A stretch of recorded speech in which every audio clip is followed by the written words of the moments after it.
Hello, it's Duncan from Common Sense Home, and today I'm going to be talking about why wooden cutting boards are best and how to maintain them.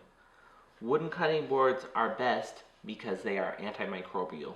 If you leave something that contaminates this on the cutting board, the wooden cutting board will both suck the moisture out of it, drying it out to kill it, and most woods, all woods, have antimicrobial properties, some more than others, which also kill it. So it has a two-pronged attack on any bacteria that's left on it.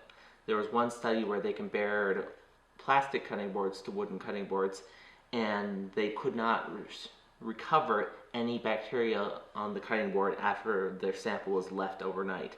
On the plastic cutting boards, however, the bacteria grew overnight, so not so good. Another reason wooden cutting boards are good is because they protect your knives. Because if you have a ceramic cutting board, that's going to mess up your edge, and I just find it unpleasant to cut on. Wooden cutting boards are just so much nicer. And another reason is that they're made of renewable resource, wood, so it's good for the environment.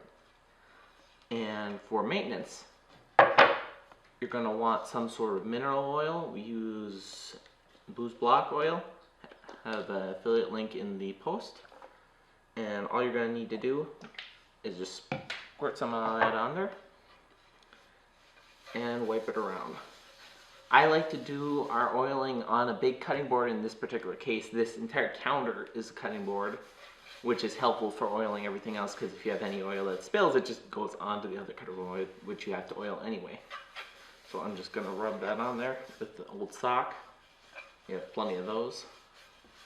And then it looks much darker. On this side, I previously oiled one side of the cutting board and left this side unoiled. You can see the difference there.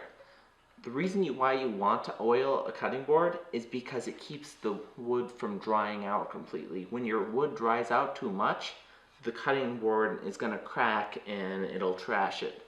And speaking of things trashing your cutting board, never put your wooden cutting board in the dishwasher, because it will absorb too much water and that will most likely ruin it.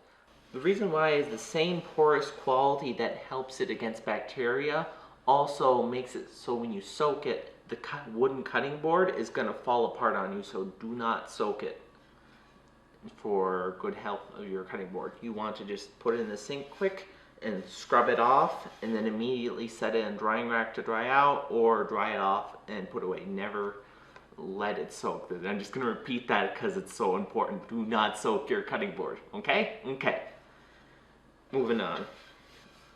One last thing is how often you should oil your cutting boards. I would just say if they're looking dry, you should oil them, but every couple of months is about right. This one in particular is looking a little bit dry. It's a little bit glossy around the edges, so it's not too bad, but it's about due for an oiling.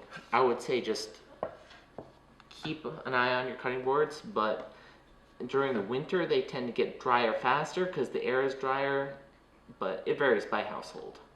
And that's all there is to it. Thanks for watching.